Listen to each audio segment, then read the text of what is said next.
Assalamualaikum warahmatullahi wabarakatuh. Perkenalkan, nama saya Sarah Sinta Wandani dengan nomor NIM 240102040, kelas 3A, jurusan Pendidikan Bahasa Arab. Di sini saya akan membuat video 10 jurnal tentang Neo-Sufisme dari mata kuliah Akhlak Tasawuf. Sekarang langsung saja kita bacakan jurnal yang pertama yang berjudul Pemikiran Neo-Sufisme. Pengertian Neo-Sufisme. Istilah Neo-Sufisme terdiri dari dua kata, yaitu Noe dan Sufisme. Noe berarti sesuatu yang baru atau yang diperbarui, sedangkan Sufisme berarti nama umum bagi berbagai aliran sufi dalam agama Islam. Dengan demikian, Neo-Sufisme dapat diartikan bentuk baru Sufisme atau pembaruan Sufisme dalam Islam. Menurut Fazlur Rahman, selaku penggagas istilah ini, Neo-Sufisme adalah reformed Sufisme yang telah diperbarui. Neo-Sufisme secara singkat dapat dikatakan sebagai upaya penegasan kembali nilai-nilai Islam yang utuh, yakni kehidupan yang berkeseimbangan dalam segala aspek kehidupan dan dalam segi ekspresi kemanusiaan. Dengan alasan ini pula dapat dikatakan bahwa yang sebagai Sufisme yang diaktualisasikan dalam kehidupan pribadi dan masyarakat sesuai dengan kondisi kekinian. Seperti yang dikemukakan Burhani, Neo-Sufisme dalam terminologi Fazlur Rahman atau tasawuf modern dalam terminologi Hamka berusaha tetap mempertahankan hasil-hasil positif dari modernisme dengan mengisi kekosongan yang terdapat padanya. Ia berpegang pada pepatah Huz Masafa, dak makadara, ambil yang baik dan buang yang buruk. Atau dalam istilah usul fikih dirumuskan dengan al-mahfuzah a'la al-qadim al-salih wal akhzu bil jadid al-aslah, mengadopsi hasil-hasil capaian generasi lama yang baik dan membangun capaian yang baru yang lebih baik. Sekarang kita berlanjut ke jurnal yang ketiga, yaitu yang berjudul Sufisme dan Neo-Sufisme dalam Pendidikan Islam. Sufisme dalam pendidikan Islam, argumen pendidikan bercorak Sufisme yang digagas oleh Abdul Munir Mulhan merupakan suatu bentuk pemikiran integratif yang ingin mengatasi kesadaran dan pola interaksi antar manusia dalam masyarakat modern yang cenderung kaku, subjektif, dan egosentris. Wacana Sufisme ini tercermin dari sosok perilaku Nabi Muhammad SAW terhadap Allah yang memiliki kesadaran mistis yang tinggi.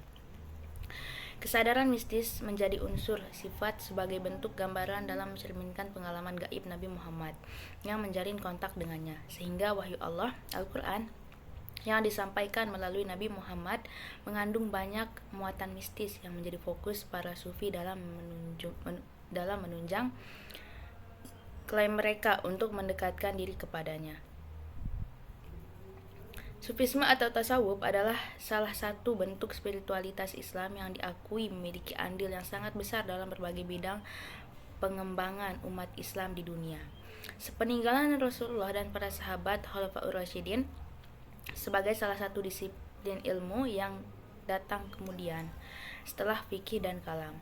Dikatakan demikian sebab tasawuf menempatkan dirinya pada posisi terdalam di balik praktik ritual yang disyariatkan, kemudian menjadi tindak lanjut amaliyah dari sekedar fikih dan pemikiran kalam yang diamalkan secara nyata dalam kehidupan sehari-hari seorang muslim.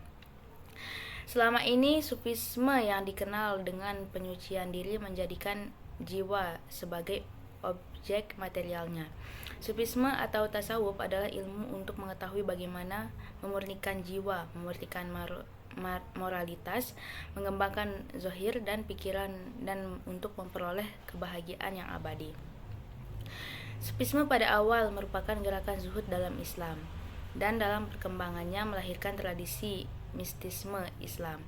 Pola hidup sufi adalah mengambil jalan yang lebih dekat dengan Allah Subhanahu wa taala dengan meninggalkan sesuatu yang berharga, yaitu kemewahan dunia, dengan berharap dan menginginkan sesuatu yang lebih baik untuk kebahagiaan di akhirat. Noe-Sufisme dalam pendidikan Islam. Dalam dunia akademik, istilah Noe-Sufisme pertama kali dikenalkan oleh Fazlur Rahman. Tetapi gerakan Noe-Sufisme itu sendiri bukanlah suatu yang sepenuhnya baru. Gerakan ini terjadi pada paruh akhir abad ke-5 Hijriah, abad ke-11 Masehi. Ketika terjadi pendekatan kembali antara kecenderungan Islam yang bersifat spiritual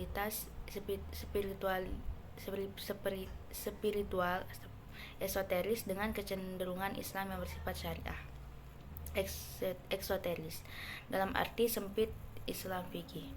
Pada masa itu terlihat perubahan sikap di kalangan ahli hukum yang menerima sepenuhnya Sufisme dalam pelukan ortodoks Sunni.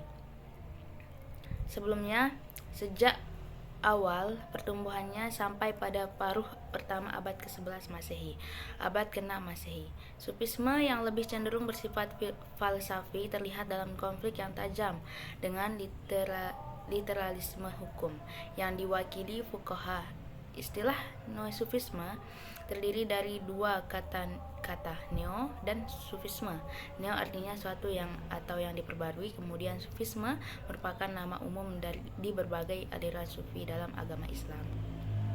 Neo-Sufisme merupakan salah satu tema utama dalam diskursus Islam di era kontemporer.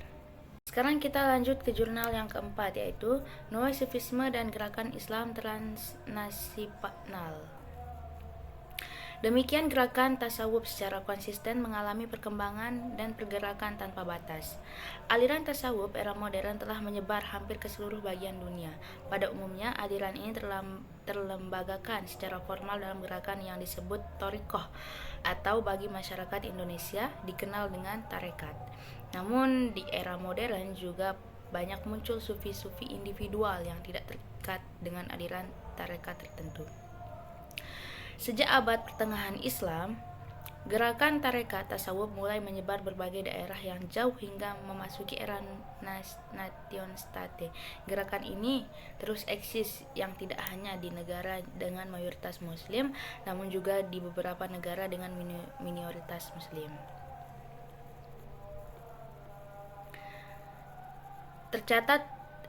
Kaum Sufi memainkan peran kian penting dalam memelihara keutuhan dunia Muslim dengan menghadapi kecenderungan pengepingan kawasan-kawasan kekhalifahan ke dalam wilayah-wilayah linguistik Arab, Persia, dan Turki. Dalam konteks Indonesia, Azra menyebutkan bahwa jalur utama penyebaran Islam di kawasan Nusantara ialah melalui jalur Sufi. Fenomena tersebut menjadi presentasi pergerakan kelompok Sufi yang bergerak secara transnasional pada abad pertengahan ke berbagai penjuru dunia. Neo-Sufisme dan transformasi gerakan tasawuf. Berbicara tentang konsep transformasi, pada hakikatnya transformasi ialah sebuah bentuk perubahan. Namun dalam manifestasinya, hasil atau output dari transformasi menciptakan dua hal. Pertama, terdapat yang mengalami perubahan secara menyeluruh dari fisik hingga substansial, esensial. Sedangkan yang kedua, transformasi yang terjadi dalam bentuk luar fisiknya saja, tidak sampai menyentuh aspek substansial sampai esensial. Dengan demikian, transformasi ialah sebuah proses perubahan secara bertahap hingga sampai pada tahap ultimate. Perubahan terjadi dengan adanya respon terhadap aspek-aspek internal maupun eksternal. Begitu juga dalam konteks gerakan tasawuf. Gerakan Sufi secara historis mengalami transformasi di setiap periodenya.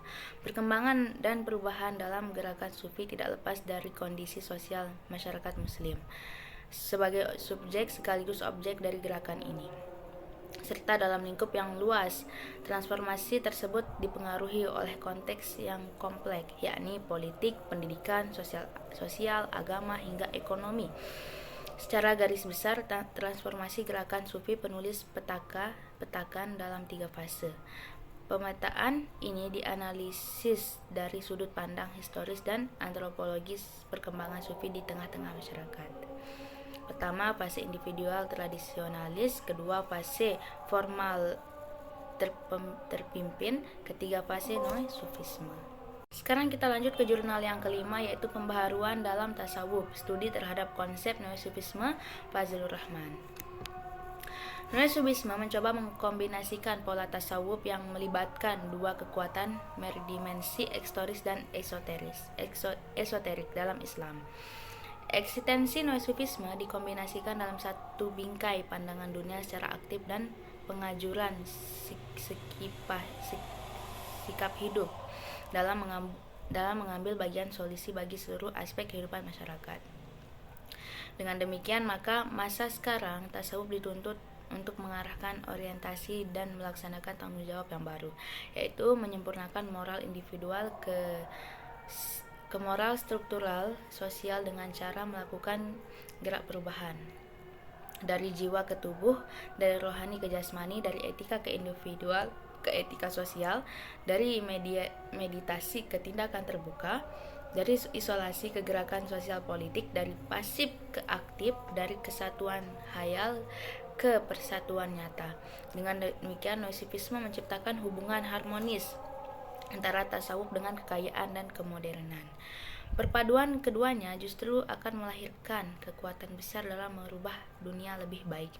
Neo-Sufisme melakukan dengan cara menyampurkan hal-hal keduniawian dengan substansi aktivisme spiritualitas yang akan memberikan makna bagi nilai hidup dan manusia. Dengan kata lain, bahwa Neo-Sufisme menginginkan keselarasan antara penghayatan, pengamalan tasawuf dengan syariah. Sekarang kita lanjut ke jurnal yang keenam, yaitu Urgensi Pembaruan Islam, Neo-Sufisme, Perspektif Fazlur Rahman dalam Wacana Modernitas. Konsep Neo-Sufisme yang digagas oleh Fazlur Rahman dikategorikan sebagai tasawuf salafi, sebuah model tasawuf yang secara epistemologis berlandaskan Al-Quran dan Sunnah, menjadikan para nabi dan salaf as-solihin sebagai panutan dalam aplikasinya, yang mampu melakukan tawazun, penyeimbangan antara pemenuhan kepentingan akhirat dan kepentingan dunia. Umat Islam harus mampu memformulasikan ajaran Islam dalam kehidupan sosial. Fazlur Rahman mengatakan bahwa yang perlu kita lakukan pada saat sekarang ini adalah mengamalkan pola hidup sufi, adalah dengan memperkukuh iman sesuai dengan prinsip-prinsip akidah Islam, penilaian yang sama terhadap kehidupan duniawi dan kehidupan ukhrawi, tetap berpartisipasi dalam kegiatan politik, mempergunakan harta benda sesuai dengan kebutuhan moral dan sosial, serta memperbaiki moral melalui teknik zikir dan muraqabah atau mendekatkan diri kepada Allah Subhanahu wa taala. Dengan demikian, para sufi tetap bisa untuk mengamalkan pola hidup sufi di tengah arus modernitas dengan riyadhah seperti zuhud dan uzlah, namun dengan pengertian yang berbeda dengan sesuai dengan tuntutan zaman. Sekarang kita lanjut ke jurnal yang ketujuh yang berjudul Neo-Sufisme, Sejarah dan Prospeknya. Istilah Neo-Sufisme itu sendiri pertama kali dikenalkan oleh Fazlur Rahman ke dalam dunia akademis. Penamaan ini oleh Fazlur Rahman sesungguhnya bukanlah untuk menyebutkan adanya aliran baru dalam dunia tasawuf. Jika kita cermati, penyebutan nama tersebut adalah dimaksudkan untuk memetakan tren atau kecenderungan baru pendekatan dalam tasawuf yang sebelumnya ditandai dengan spiritualisme isolatif yang menjauhkan pelakunya dari masyarakat, diperbarui oleh kaum Neo-Sufisme menjadi spiritualitas sosial. Dalam sejarahnya, gerakan ini secara langsung berkiprah dalam membela masyarakat yang tertindas seperti terjadi pada gerakan Sanusiyah di Libya. Kehadiran Sufisme diperlukan bagi manusia pada era pasca modern ini untuk memenuhi kebutuhan spiritual manusia yang tidak mungkin diberikan oleh ilmu pengetahuan dan teknologi. Di samping itu, kehadiran Sufisme diperlukan untuk mengingatkan manusia bahwa kemajuan ilmu pengetahuan dan teknologi haruslah di bawah kendali dan diabdikan demi kemaslahatan manusia. Dengan kata lain, kehadiran Sufisme diperlukan untuk mengingatkan bahwa kemajuan ilmu pengetahuan harus mengingatkan harkat dan martabat kemanusiaan, bukan justru sebaliknya, membuat manusia tercabut dari akar kemanusiaannya. Dengan demikian, sufisme yang bisa menjawab tantangan ini adalah sufisme yang konsen pada persoalan lingkungan hidup, etika sosial, dan masa depan kemanusiaan dengan mengandalkan pada kekuatan ilmu, pengetahuan, empiris, dan kesadaran spiritual yang bersifat mistis. Dan sufisme yang meliputi ciri-ciri semacam itu adalah yang sekarang dikenal sebagai Noe-sufisme. Sekarang kita lanjut ke jurnal yang ke-9, yaitu Noe-sufisme dan Gerakan Sosial Agama Politik di Madura. Aliansi Ulama Madura merupakan gerakan Islamisme kontemporer yang merepresentasikan keberadaan aliran Noe-sufisme Madura, khususnya di Pemakesan. Sekurang-kurangnya terdapat 3 alasan ulama mengelompokkan Auma sebagai bagian Noe-sufisme. Yang pertama, baik Auma maupun Noe-sufisme memiliki pola pergerakan sama, di mana keduanya menjalankan visi misi keagamaan melalui 2 pendekatan sekaligus, yakni pendekatan transmendental teologis dan melandaskan pada agama ansih, dan mendekatkan sosial muamalah, yaitu suatu pendekatan keagamaan yang dijalankan melalui kegiatan kemasyarakatan dan jalur politis birokratis. Auma dan Neo-sufisme menyimpan semangat keislaman sama, di mana keduanya memiliki spirit melakukan purifikasi, yakni pemurnian Islam secara menyeluruh, baik itu menyangkut aspek teologis maupun aspek ritual. Dalam hal pemahaman, baik Auma dan Neo-sufisme mempunyai pola pemahaman keislaman normatif yang melandaskan pada Sunni Salaf, yakni Islam Ortodoks. Semangat Islam Ortodoks dalam diri keduanya nampak jelas dari sikap dan perilaku keagamaan yang lebih mengedepankan pembacaan tekstual, berlandaskan totalitas pada prinsip tunggal Islam, Al-Quran dan hadis. Sekarang kita masuk ke jurnal yang terakhir, yaitu jurnal yang ke-10 yang berjudul Jalan Panjang Tasawuf dari Tasawuf Awal hingga Noe-sufisme. Kehidupan tasawuf ini sebenarnya sudah tumbuh dan berkembang bersamaan dengan tumbuh dan berkembangnya agama Islam yang dimulai sejak zaman Nabi Muhammad SAW. Bahkan sebelum Nabi Muhammad SAW diangkat menjadi seorang Rasul pilihan Allah SWT dalam sejarahnya.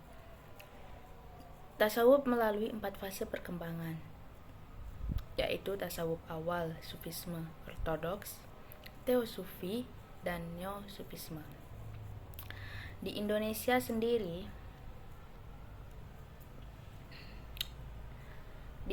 sendiri, perkembangan tasawuf dimotori oleh 4 tokoh ternama, yaitu Hamzah Fansuri dan Syamsuddin Sumatrani.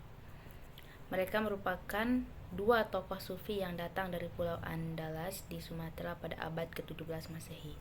Juga ada 2 tokoh terkemuka awal lainnya, yaitu Nuruddin Araniri dan Abdul Rauf Asingkili di Aceh. Di sini tasawuf dibedakan menjadi 2, yaitu tasawuf falsafi dan tasawuf akhlaki.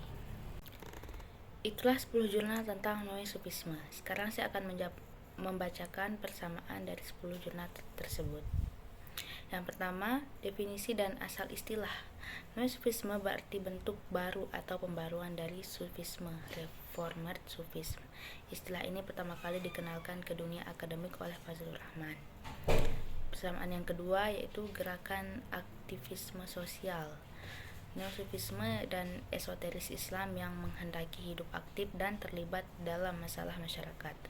Gerakan ini menginginkan sufisme yang menimbulkan aktivisme sosial dan menanamkan kembali sikap positif terhadap dunia. Persamaan yang ketiga, integrasi dan keseimbangan. Tujuan utamanya adalah menciptakan keseimbangan, tawazun, antara kehidupan spiritual atau esoteris tasawuf dengan syariah atau eksoteris hukum. Hal ini merupakan upaya penegasan kembali nilai-nilai Islam yang utuh. Persamaan yang keempat yaitu tuntutan perubahan. Tasawuf dituntut untuk melakukan gerakan perubahan dari isolasi ke gerakan sosial politik, dari pasif ke aktif, dan dari etika individual ke etika sosial. Sekarang perbedaan dari 10 jurnal tersebut. Perbedaan dan fokus khusus setiap jurnal. Meskipun memiliki persamaan konsep, setiap jurnal mengangkat fokus atau studi kasus yang berbeda. Perbedaan yang pertama yaitu pemikiran noosifisme. Jurnal ini menekankan bahwa noosifisme adalah sufisme yang diaktualisasikan dalam kehidupan pribadi dan masyarakat sosial, kondisi kekinian. Ia berpegang pada prinsip mengadopsi hasil lama yang baik dan membangun capaian yang baru yang lebih baik. Mengadopsi hasil lama yang lebih baik dan membangun capaian baru yang lebih baik. Al-muhafazah a'la al-qadim al-salih wal akhuzu bil jadid al-aslah al-aslah. Yang kedua, konsep tasawuf perspektif noosifisme. Jurnal ini berfokus pada kritik historis terhadap tasawuf tradisional. Kritik tersebut seperti mengabaikan syariah duniawi dan menyebabkan kemunduran, menjadi latar belakang munculnya gerakan pemurnian Wahabiyah dan gerakan pembaruan pemikiran Islam yang melahirkan noosifisme. Terus yang ketiga, sufisme dan noosifisme dalam pendidikan Islam. Jurnal ini secara khusus membahas peran sufisme sebagai disiplin ilmu untuk memurnikan jiwa dan moralitas dalam konteks pendidikan Islam. Neosufisme dalam hal ini adalah gerakan pendekatan kembali antara Islam spiritual dengan Islam syariah yang terjadi sekitar abad ke-11 Masehi. Itulah 10 jurnal tentang noosifisme dan persamaan dan juga perbedaannya. Saya meminta maaf apabila ada kesalahan penyebutan kata maupun nama. Terima kasih. Assalamualaikum warahmatullahi wabarakatuh.